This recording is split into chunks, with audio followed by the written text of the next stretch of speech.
Buenas, nosotros somos el grupo número 4 y vamos a hablar de los estudios llevados a cabo por Algirdas Greimas. Procedo a hablar de su biografía. Hijo de políglotas, pasó sus primeros años de vida viviendo en Lituania. Allí su madre era ama de casa y su padre se ganaba la vida como profesor de secundaria. En 1931 se muda al sur de Lituania y tuvo la oportunidad de terminar sus estudios de nivel medio en el mejor liceo del país, una institución mixta de tradición germánica. Greimas escogió un programa que privilegiaba las letras y las principales disciplinas humanísticas como lengua y literatura lituana, latín, alemán, religión, historia, filosofía y geografía. También estudió el idioma francés durante un año y obtuvo buenos resultados. Sentía atracción hacia la literatura y en sus tiempos libres leía y recitaba poemas. En 1934 se inscribió en la Universidad de Vytautas Magnus de Kaunas, capital de Lituania. Ingresó a la Facultad de Derecho y optó por una licenciatura orientada hacia las asignaturas jurídicas. Sin embargo, nunca la terminó.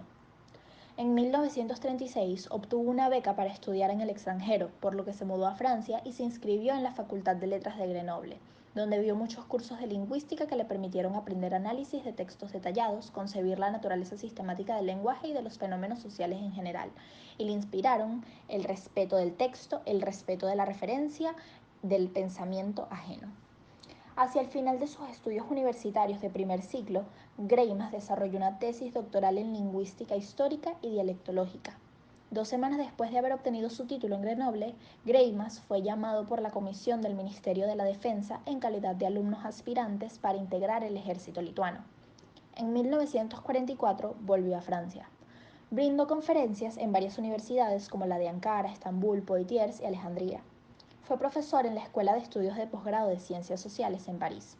Desde 1965 encabeza las investigaciones de semiótica y lingüística en París, poniendo las bases para la Escuela de Semiótica de París. Greimas concibió semántica estructural en 1966 con el propósito de construir una gramática universal de los textos narrativos mediante la ejecución del análisis semántico de la estructura de la frase, a fin de describir el mayor número de microuniversos semánticos. También realizó importantes aportes a la teoría de la semiótica, fundando una semiótica estructural inspirada en Ferdinand de Saussure y Louis Hemsleff. Greimas propone un método original para la semiótica discursiva que fue desarrollando a lo largo de 30 años. Su punto de partida fue su profunda insatisfacción ante la lingüística estructural de mediados de siglo, que estudiaba solo los fonemas, que son unidades mínimas distintivas de sonido de todos los idiomas, y los morfemas, unidades mínimas significativas gramaticales que se producen combinando fonemas. Las secuencias. Lo primero que hace Greimas es dividir el relato en secuencias y ponerles un nombre.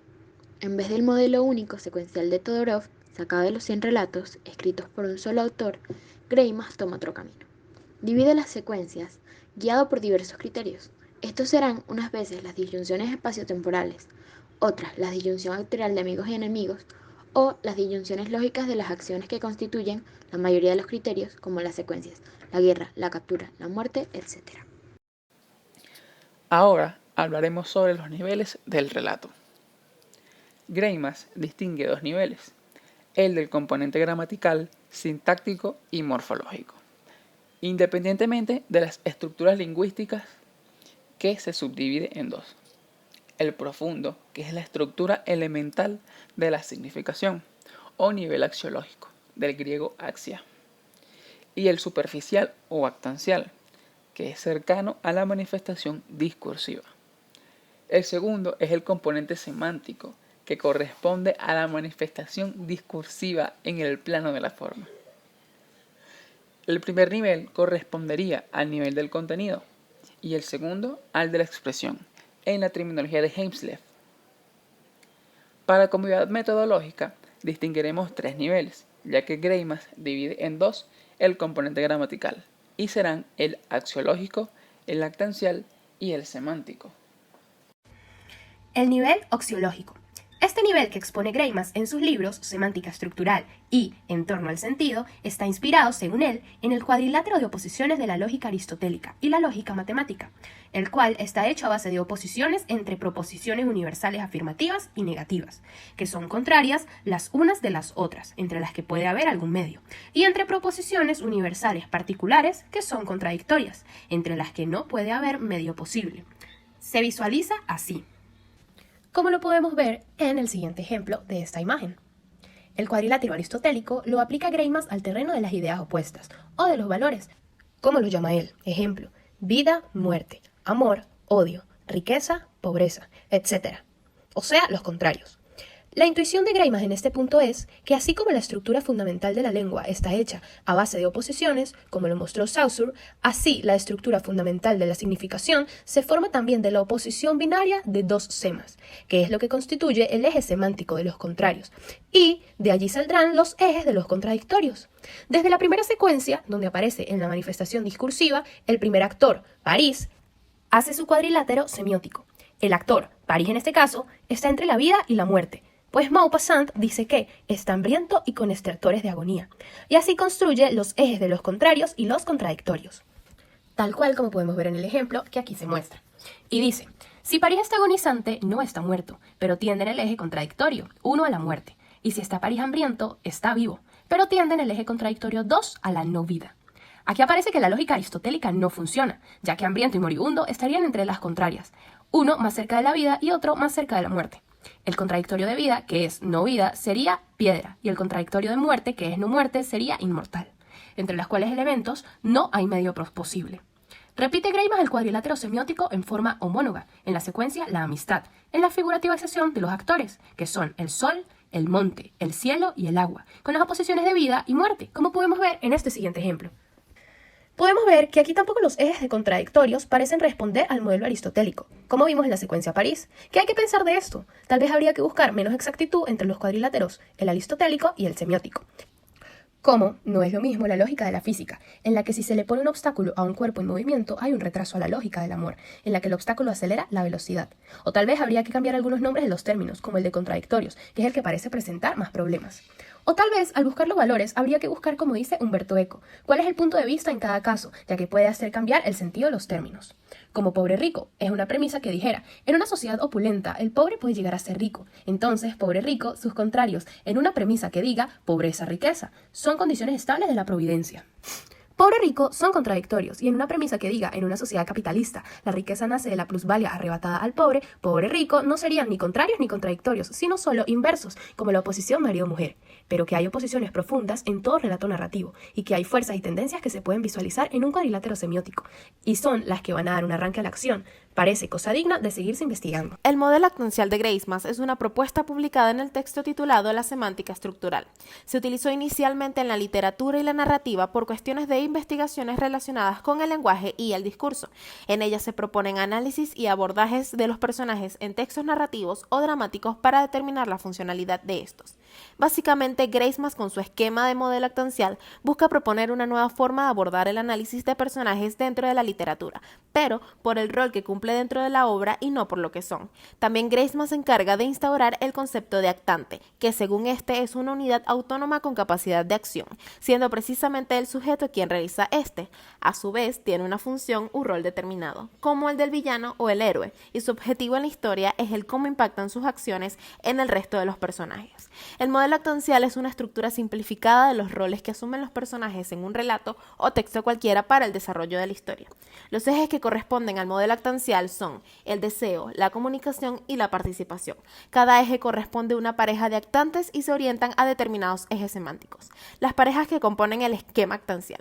De primero tenemos la pareja del sujeto u objeto, que interactúan desde el eje del deseo. En esta interacción tenemos un actante que tiene el rol del sujeto que desea o actúa en busca de la obtención de un objeto. Dicho objeto se caracteriza por ser un objeto de valor o un objeto modal. De segundo tenemos la pareja del destinador de 1 y destinador de 2.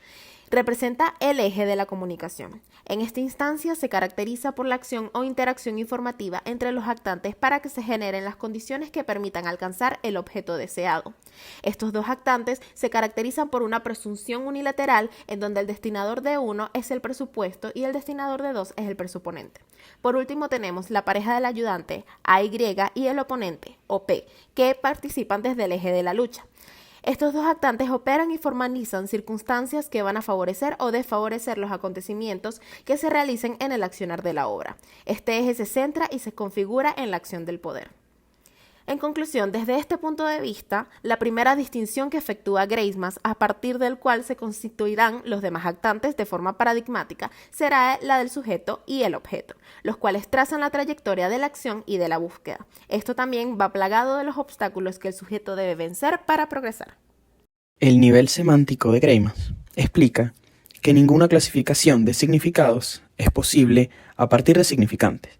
De acuerdo con este principio, Graysmas revela un modelo de análisis de significado especial, a través del cual se puede encontrar una semicategoría que define la estructura de significado básica, y después de una expansión adecuada se forma el campo semántico. Cuando el significado es delimitado, es en ese momento cuando nos encontramos ante una demarcación más allá del ámbito de la morfología, porque su significado en el sistema traduce la semántica en el discurso y la comunicación. Graysmas divide este nivel en 3. El primero es las isotopías, donde dice que en el nivel de la semántica es el más rico de todas las formas. Y aquí intenta encontrar primero las isotopías. Esta palabra viene del griego isos, que traduce igual, y topos, que es lugar, lo que ayudará a la unidad de los relatos. Después, la segunda parte, o el segundo nivel, es la retórica. Aquí Graysmas revive elementos retóricos a este nivel semántico, como la descripción de la naturaleza, la cual es una herencia del romanticismo, en la que, por ejemplo, el sol, la montaña, el agua y el aire actúan como actores, valga la redundancia. El sol da la vida, la montaña la muerte. Curiosamente, son los 4 elementos de Empédocles, y según los filósofos, los mueve el odio simbolizado por el amor y la guerra. Finalmente, encontramos el diálogo y las dimensiones cognoscitivas. En el diálogo, Graysmas descubrió la existencia de una dimensión cognoscitiva y aún no ha visto claramente su configuración en el discurso narrativo metafórico. Esta dimensión se opone y se relaciona con la dimensión pragmática compuesta por la descripción de los actores y el comportamiento físico. Ahora, a modo de conclusión, se presenta que tendríamos un modelo muy rico y profundo que pueden aplicar a los alumnos, modestamente, desde luego, y no como un Graysmas, a un relato corto o a un discurso político, en el que se pueden inclusive descubrir ideologías, a un fenómeno social como se hizo en un trabajo sobre el machismo presentado en el Congreso Internacional de la Comunicación en Acapulco 80, y que rastreando esos niveles se puede llegar a descubrir tras lo que el texto parece ser lo que de hecho es, en su organización semiótica.